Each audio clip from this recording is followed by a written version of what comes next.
is happening, fellow fantasy GMs? I am JJ Wang. He is the bearded one, DJ Dove. And with our powers combined, we are the Fantasy Couriers. Playoffs are in full effect. Well, not our playoffs, but the NFL playoffs for whatever it's worth. I guess a little DFS love going on are in full effect. I don't care anymore. My Dolphins didn't show up to play. Last week was a shocking week. The Cowboys, the Eagles, they got obliterated. They just looked terrible. The Dolphins laid an egg. It's just like, wow.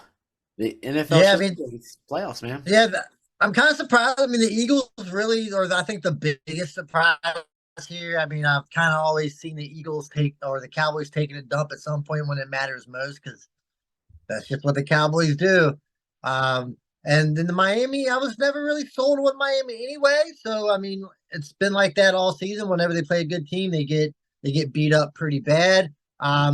Eagles, like, they start out 10-1, and then just absolutely tanked. I mean, it's interesting. I'm rooting for the line. Rooting for the Texans heavy here. Rooting for the Texans, 49ers. I think that 49ers Texans Super Bowl would be fantastic. See, I'm all in on a Texans Lions Super Bowl. If that happens, I told somebody I would buy a jersey from one of the teams. Probably CJ Stroud, because I love him a lot. But that would. Could you imagine NFL just crying? I don't like these guys enough to give them any more of my money. Oh no, I would. If it's never going to happen, but could you imagine the NFL just crying if it was Detroit Lions versus the Houston Texans? They would just cash it in, cancel the halftime show. They'd be like, "Oh gosh, we don't want these teams here." But it would be spectacular. Yeah, the game would be astounding. I don't believe that, because it's the Super Bowl, and no matter who's in the Super Bowl, people are going to watch the Super Bowl. I think the Super Bowl is a big enough event at this point. It really doesn't matter who's in the league, because they've based their whole transition on being level playing fields. So with the amount of money they put into television these days, and the amount of money they put into streaming, there's just no way, no matter who's in the Super Bowl, that it would fail. Dear NBA, dear MLB, take note. This is why your product is fleeting, especially MLB. NBA still has a global market, but MLB, unfair markets are just crazy. It may be fleeting, but these owners are still making more money than they've ever made before. So until that changes, these owners got no reason, especially in baseball and basketball, to do anything different. I mean, they're making more money in basketball now than they have ever made before. They just some just choose to spend, some don't, and TV markets have a lot to do with it. 100%. But in case you stumbled onto us, we're the Fantasy Couriers. You can email us at thefantasycouriers@gmail.com. Pop us an email if there's something you want us to talk about the offseason. We got 8 months till football, till meaningful football. Facebook at the Fantasy Couriers, Instagram the Fantasy Couriers, and you can leave us messages anywhere and everywhere. We got a website, fantasycouriers.wixsite.com/website, because we leave the ad on there because we're poor, broke, and we're not going to pay.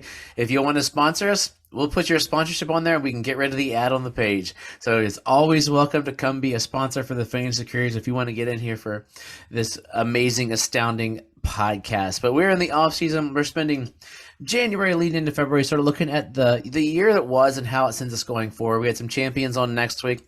We're going to have some champions coming back from some of our leagues in the next couple of weeks as well. And this week, it's just, you get these two handsome blokes together because the schedule got off. I was telling JJ Wang, my kid's getting ready to be in a performance of Guys and Dolls, so we'll be at the theater all weekend. He's getting ready to go out. The weekend is just crazy, so we're recording extra early, so this is prior to any playoff games. That's why our context is last weekend. So who knows what's going to happen? I'm sure it's going to be exciting. I'll be watching it in replays, and then we'll mention that next week on the podcast. But this week, JJ Wang's special topic, we're going to talk about guys that you should get rid of, but you can't. And the cool thing about this topic is some years it can come back to help you. Other years, it can come back to kick you in the butt. So we're looking at guys. Everybody told me dump Tua. He's young. He's crowded. He's going to be washed up. He's not as far down as some of these guys. Or you're looking at Baker. Probably Baker more so. It was like, Baker's done. Dump him. He's not going to be. And now Baker's getting himself a new contract. He's not a league winner. maybe Chuba Hubbard I was thinking of as I was looking through was a guy that I should have dumped a couple years ago for roster space. But this year, looks like it, depending on where they go next year, he could be the lead back while they're building up. I'm sure they'll draft somebody. But those are guys to a lesser extent that might have been we mentioned on the shows in the past. Some of them get rid of, others you hold on to because the idea is these are guys we do hold on to, and maybe we shouldn't. Yeah, I said I didn't have many guys. I do got a couple bigger name guys that I would like to Okay. throw at you. So as you start naming yours, I'll throw in my guys as they feel appropriate to the guy that we got talking. Oh, yeah, I mean, we have lists and lists. I got a list. We'll go, and I've got the timer running. My first guy is a guy who has been successful-ish for fantasy teams. I would say is the best way to put it. And if you see my head wobbling, everybody, JJ Agnes, I got new glasses this week, and I'm trying to adapt to them. It's called being old, is what literally the doctor said. But that is Joe Mixon. Joe Mixon this year literally had one game over 100 yards. He had two games over 80 yards, but he still, and that's just rushing, but he still managed to give you a decent enough fantasy season where you walked out with nine rushing touchdowns, 3 receiving touchdowns, and 52 receptions carried you on. But he's about ready to fall off a cliff. You probably should dump Joe Mixon. I can't for 2 reasons. 1, he's old, nobody's gonna take him, and I don't want to give him up for peanuts. 2, he's got me here. I got that blind loyalty. Is that the problem with a lot of these guys too? Yeah, I mean that's kind of where I got the thoughts for this. I mean, just guys on your team, you think of whether they're having a good year, bad year, or they're just older. But I think Joe Mixon, I don't have really much affection for this guy, and if you could get rid of Joe Mixon, I think you should. But the problem like you said, as a Joe Mixon owner, you think he's worth more than what somebody else is going to give you because somebody from the outside looking in just sees an old aging running back that doesn't do anymore. And the owner is like, well, this guy has only carried me for 3 or 4 years. I can't give him up for some random 3rd round draft pick. But that's where you're at. But I think maybe the way to do it is make Joe Mixon a bonus as part of a trade. Go a little bigger, or maybe add in another smaller piece, and then maybe upgrade a little more at another position. That's what I'd probably try to do to get rid of Mixon because he's very close to the point where he's just going to become a roster clogger, and you're not going to want him on your team at all, and you're not going to get anything for him. Yeah, and I think realistically he's falling in like I was gonna put. I don't know if your guy's Derrick Henry. I was gonna put Derrick Henry because he sort of falls into that realm. Like I think Henry has a couple of years of being almost a RB2 flex through touchdowns if he gets the right situation. I was talking with Steve from last week's show, and he's like, "Yeah, imagine if Henry drops in Dallas. He would put him with Pollard. Dude, Henry would be a great fantasy player. Not your RB1, but your RB2 solid or San Diego." Yeah, I think if you got Derrick Henry, I think you're holding on to Derrick Henry Oh yeah, because at this stage in the game, if you think the owner thinks Derrick Henry is way, way more valuable than what anybody's going to give up. And looking at the depth of running backs that you need, Derrick Henry is a perfect piece to just sit there and just, I don't want to say waste away on your roster, but kind of just waste away on your roster because I think wherever he goes, he's still going to be the best running back on the team. And if he says he goes to Dallas, he just completely obliterates Tony Pollard, and we just go back to it being the Derrick Henry show.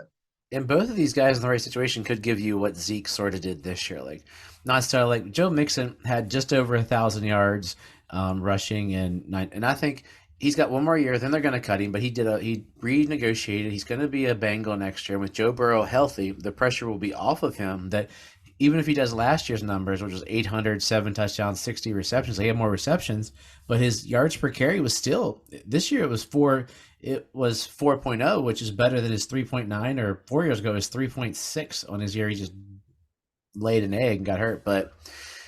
Yeah, he's my first guy that I don't think I can get rid of him. There's that blind loyalty, but the low ball is going to be too low, I think, on him. I got another running back kind of on the opposite end of the spectrum. one of the guys that's kind of on the uptick, and that's Isaiah Pacheco.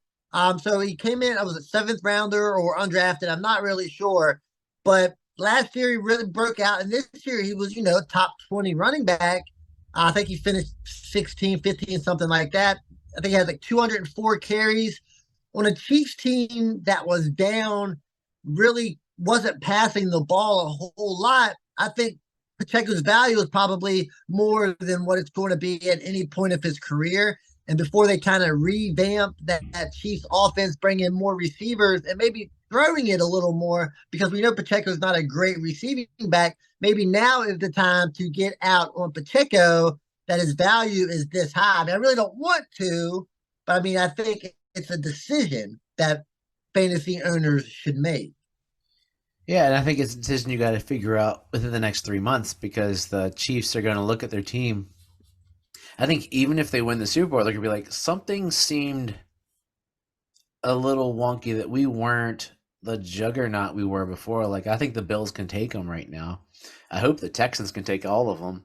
The Ravens, I think, are a bet. I think they're the fourth best team right now left in the AFC. Looking at the other three squads, they could run with the Texans.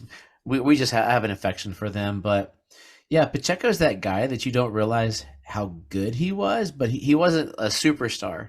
So, but the thing is, does everybody not realize how good he is, that even if you try to move on from him in a dynasty league, are you taking a second for a starting running back on a good offense? I think you could possibly get a little more than a set. I mean, I think you might be able to get into the front. I mean, the 110, the 111 if you're in 10 or 12 man leagues. I think I think Pacheco's that guy where a lot of people like this guy and they think that he's in control of that offense. I don't think Pacheco's going anywhere. I think he's going to come in next year, definitely being the number one running back. And like I said, running backs, they come and go and their value is the peak, and most of them fall after it hits. So I think it's interesting. I think personally I might hang on to him, but it'd be very enticing for me to get rid of him, especially somebody that comes on that really likes him. I'll ship him out in a second. Yeah, Pacheco's interesting. Would you trade Pacheco for Derrick Henry if he lands in Dallas? I think if he went to Dallas, I would rather have Derrick Henry than Pacheco on any team. Yeah, I think the one thing we always hear, play dynasty, because these are more dynasty conversations. Play dynasty in years of in chunks of three is always the mantra. But also one thing I had to learn the hard way is play to win this year. Like, straight up. That's why I have no draft picks in one league and my team just dies in the playoffs. But I played to win this year and made a strong team. And if you're supposed to, your goal is to win a championship each year. So only time you don't do that is like if you're in the middle of the season, you're trying to rebuild, all your guys are old. But yeah, something to look at for the future. I've got a guy who we've loved, and at points Sean McVay is loved, and then Sean McVay hated, and then he tore some Achilles, and then Sean McVay loved him, and then he hated, and he's just had a disaster of a couple years. But can you believe it that Cam Akers isn't even 25 yet? He'll be 25 when the season starts. So this is like second contract running back. He's coming off of another injury. He got traded to Minnesota for a bag of potatoes. Minnesota's running backs are nothing to write home about. I mean, by the end of the year, Ty Chandler was looking better than Madison. Cam Akers, all signs point to another injury.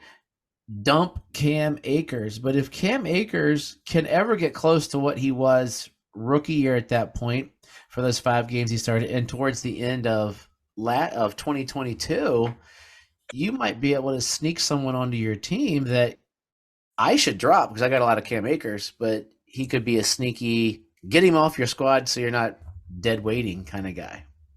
Where do you fall? Yeah, I would definitely be out on Cam Akers. I think he's just like the term, or the primary example of the term roster clogger, because you're just holding on for that 6 or 7 game stretch. I was a huge Cam Akers fan, but I feel like we were just holding on because we've seen that one big 6 or 7 game stretch. And an offense that, let's be fair, is very, very friendly to running backs. And he fell out of favor. And the next guy that came in, you completely see what that offense does, goes to Minnesota completely irrelevant. And I think Cam Akers is just the guy that you don't even want on your team. You're just going because you're never. When are you ever going to start Cam Akers? When will you ever feel comfortable starting Cam Akers, even if he has a good game? Yeah, after a couple good games, like who are we talking about in this season? What about Cam Akers or J.K. Dobbins? So J.K. Dobbins is older than Cam Akers, but he So has. I mean, if I'm picking one, I'm probably pick J.K. Dobbins just because the offense is a little more running back friendly. But I'm not that. I think the same thing with Dobbins goes for Akers. I think they're both in the same mold there.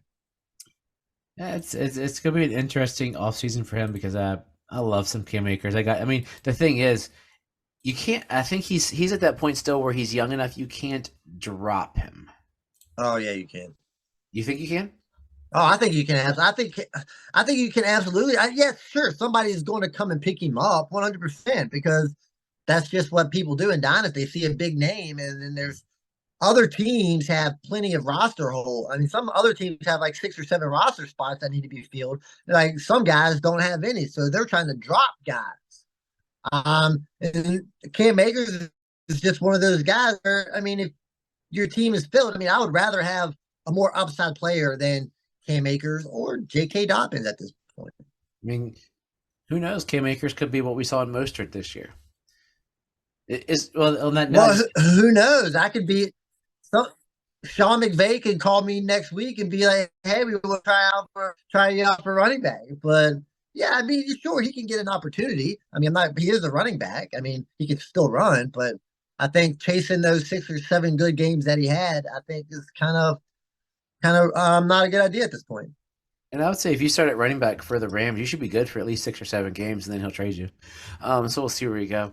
Yeah, Jumping over to wide receiver, yeah, this. Oh, you got one? You go first. yeah. I got another one, kind of on the same lines of as Pacheco. A running back that finished he was top 5 running back, and we know running backs how they fluctuate. New running backs pop up, and then those same running backs kind of disappear. Just because the flux of how the season goes up and down, and that's Rashad White. Rashad White, one of everybody's favorite running backs. He was, like I said, top 5. I think he was 4th or 5th most carries in the league, and he only averaged 3.6 yards per carry, so rather inefficient. He wasn't able to pick it up in the receiving game. With Baker having that great season, could Baker Mayfield have like a Geno Smith trajectory where everybody jumped on board? He comes in the next season after getting paid and then kind of resorts to like a mid-range where he was at last year and then previously in his career. And I think Rashad White might see the effects with that if the offense isn't clicking like it did this year. And once if they lose Mike Evans, they lose Chris Godwin, they're going to start losing. They're going to start losing pieces. And I think Rashad White's value right now will never be higher than it is. But it's hard to get rid of a top 5 running back that can produce like this. So you got to think to yourself, can he repeat this? Or do I just got another random top 15 to 20 running back, typically where he's going to fall? I think you hit the nail on the head there. That I was thinking as you were talking. I was like, man, I can't trade Rashad White. Then you said 3.6, you look at 3.7, but the receptions are there. So I mean, you bank him for 50 receptions. So if you're high PPR, you're a little better. But Mike Evans is the cog in this whole machine. Mike Evans is the guy that everybody's like, oh, is he a Hall of Famer? Yeah, definitely. Like even right now, you look at, I mean, no player, Jerry Rice is in this category, has had this many, 10 seasons to start, whatever it is, to start his career with 1,000 yards. Like nobody. And Baker Mayfield and Mike Evans, there's a beeline right there. Baker Mayfield goes to Mike Evans. This offense runs through Mike Evans. When he's good, they're good. When he's not good, they're not good. I think I think Mike Evans is on the same track. I mean, he's been good for so long. At some point, the wheels will fall off. Do you want to be ahead of it, or do you want to just ride it out and see what happens? Because he might never fall off like that. We thought about that Julio Jones. Then Julio Jones just immediately fell off, and he just completely disappeared. So it's like that. Like we always say, you want to be ahead of the game, instead of coming in after the game. And like I said, Mike Evans' value, I don't think it can't get much higher than it is right now. So he's another guy where you don't want to get rid of because he produces, but you don't want to be left with the bag either. Yeah, this year was his third most receptions he's ever had in a season. And I really think it's a Baker thing. So Great. I think for Mike Evans, I think he is the key to this. I still think he is, even if he's going to fall off. I'm cool to be left holding the bag because we thought we'd be holding the bag this year with Mike Evans. If Baker's re-signed and Mike Evans re-signed, I'm cool with both those guys. If the Bucks do something stupid like get rid of Baker, I think they've got to play him now. I don't think they have an option because he played so well. And then Evans gets some ridiculous deal from some other team. Everything changes on this team, so that'll be interesting. Like Rachaad White, yeah, I'm 100% with you on selling him. The 3.6, that's just not good. But also maybe see if the Bucks sign a lineman. Maybe there's a lineman. Maybe that's where the problem is, and they bulk up on the line. That could totally change that because I believe it was Joe Mixon had some pretty terrible numbers. So it depends upon really where you are. Got a receiver for you. Oh, here. it's always. I mean that we you base your whole philosophy on where you're at. I mean that's how. I mean the 10th guy is going to be selling different people than, of course, the first guy. Yep, 100%. And got a receiver that I was not high on coming into the league, and then I got a hold of him a couple places, and I'm still not sure. Mainly because his college production was meh. I mean, he wasn't spectacular at Tennessee. Josh Palmer. He'll be, let's see, what am I looking at? I lost his age here. He'll be 25. He'll be 25 a month into the season this year. So he's 20. So he's still really young. He's on a great offense, but it's that Chargers receiver. Is it a great offense? It can be. It could be a great. How about it? Could be. It could be, yeah. But is it? I mean, Justin Herbert wasn't healthy. It could. He's for a team where he could. This year we thought he was going to step into that 1B with Keenan, who was getting targeted, and then he got hurt, or he's not consistent, but he still has value, but he's that guy you don't want to play. Like I would rather have Mike Evans 10 years in than Josh Palmer 4 years in next year. Oh yeah, that's nowhere even close. I mean, I think I'm treating Palmer kind of like I am Akers. I mean, if you can get rid of him, because like you said, when are you going to start it? He has a good game, great, but then he has 4 or 5 more bad games. So he's not even a guy that you can kind of spot start because his good games are so few and far between. But yeah, I mean, I can see people thinking that the upside's there, and he is part of if Justin Herbert is healthy and kind of resort back to the early Justin Herbert. Yeah, I think there's still possibility, and it's kind of sexy from time to time, but I think you could probably find somebody else to move on. Kind of like the same way I would go with my guy would be Judy, much the same thing.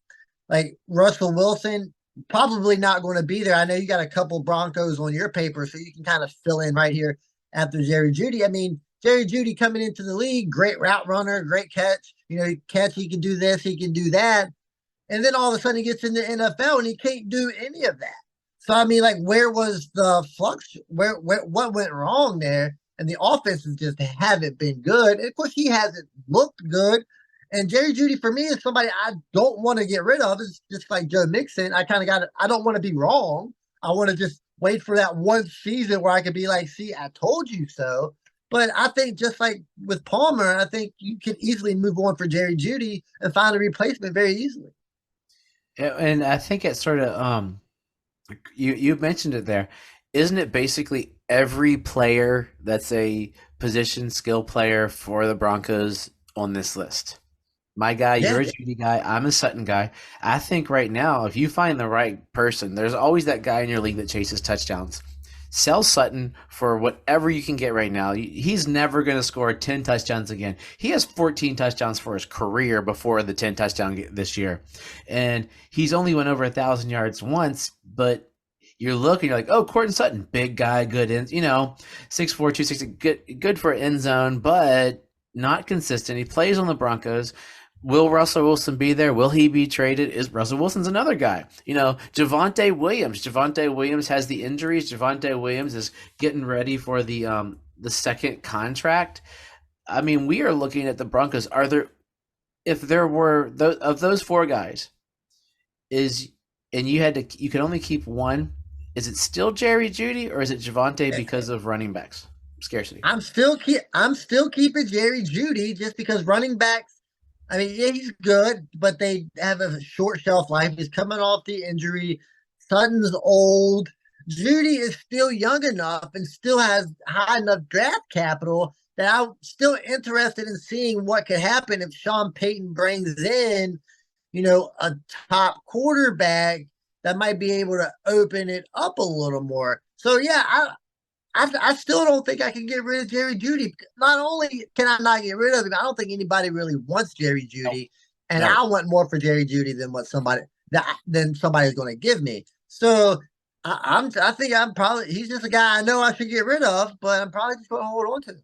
I'll give you a cup of coffee for Jerry Judy. Yeah, that's probably how. Like Sutton, I've sort of lost my loyalty a little bit. I got him for a cup of peanuts in one of our leagues, just as a Yeah, he's roster. old. He's getting older. I mean, Receivers at 27, 28, so he'll be 30 next year. But you still, I mean, Javonte, this is his fourth year.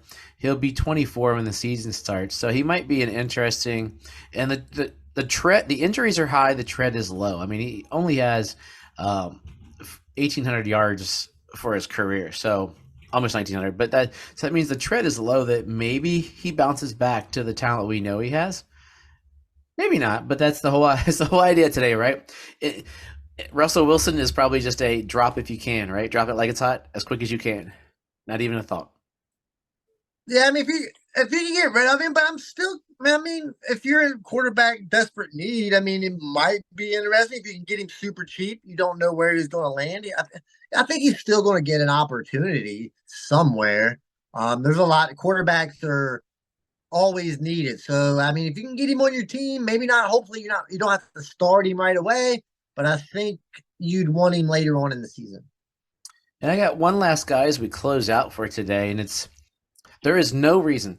Do you have a guy that there's no reason they should be on your team? They have done diddly squat in the NFL, but you just can't, like, this is the super extreme. Like my other guys that I had on my list I didn't get to today. I was looking at like Damian Pierce, who's falling off a cliff a little bit. Singletary outperformed him. It could be a performance, could need a new change of scenery. He's a talent. Drake London could, if the hoodie goes there, he could help with him, or he could hurt him more because they're going to try to run the ball with those really good running backs, and his quarterback stinks. But at least they have something that shows they're NFL players, and keeping them on your team, you don't look like a complete moron.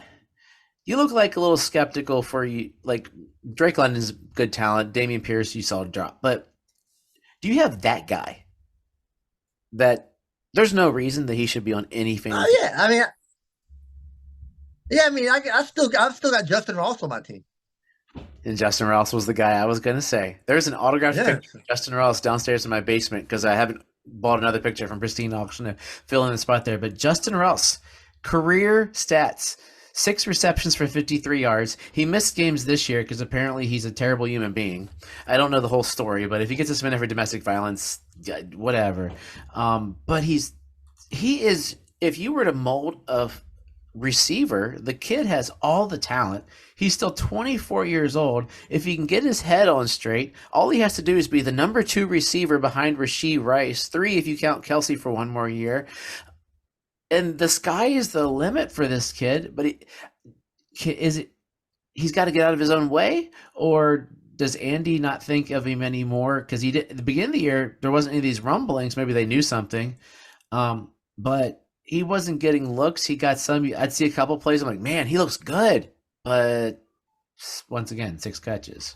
yeah, yeah, yeah. He's just a guy, man. I mean, I got him on a roster just because that team isn't very good, and I just got a bunch of bad players on that roster, and I still like the guy. No matter what he does on or off the field, I can't really talk to that. I haven't kept up with it, but just one of those guys that if you drop him, somebody else is going to pick. That's what makes it the hardest. The Yeah. hardest thing is you're going to drop him, but as soon as you drop him, somebody else is going to immediately pick him up, and you're going to be like, God darn it, I knew I should have kept him. And then then when whether that 3% chance that he does blow up, he's not blowing up for your team. He's blowing up for that guy's team. You look like the idiot. He looks like the genius. And you're thinking, here we go again. And hopefully what happens is what happened with me when I accidentally pushed the wrong button and dropped Kenny Gainwell earlier last season.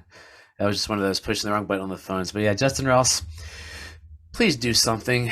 Please do something. I cut him on a couple of teams, but I still got him on a couple. It's just like, I was a truther, and boy, was I wrong. So, JJ Wang. Yeah, I think my most player. I mean, I think I got Ty Chandler in every league.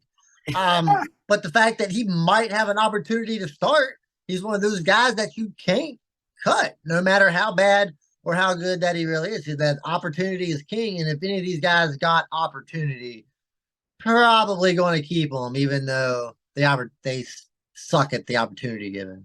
And if we've learned nothing else this year, and it seems to be more quarterback and running back, opportunity is king. Because I forget the number I saw of quarterbacks that started this year. Like, makes me think about how I'm going to draft rookies in the offseason more. Like, I'm just going to pick up every human body that is a quarterback and a running back. Yeah, just because there are just so many wide receivers out there. And of course, the running backs are getting hit every play. Quarterbacks, half of them just suck. They're just not ready. So, I mean, I think there's like 400 wide receivers, and there's only like 15 running backs and like 10 quarterbacks that are safe. Yeah, and receivers. You need to. I think leagues need to think about adding more receiver slots to add to the challenge if you want to make it a little harder. That's what when I started that first dynasty league that I was in, I added 4 receiver slots. Just because I know there's that many there's just so many wide receivers out there that if you only started 3, there's going to be there going to be some good players sitting on the bench, and I just hate not having enough roster spots to where good players have to sit on your bench for one reason or the other. Yeah, 100% agree. So JJ Wang, those are some guys. I'm sure everybody has their own guys. Feel free to pop us some messages of who your guys might be. Give us some wisdom as we head off into the week. Words of wisdom. Fantasy football is just filled with tough choices. I know it's not real, but you know what? It's like wrestling, damn it. It's real to me.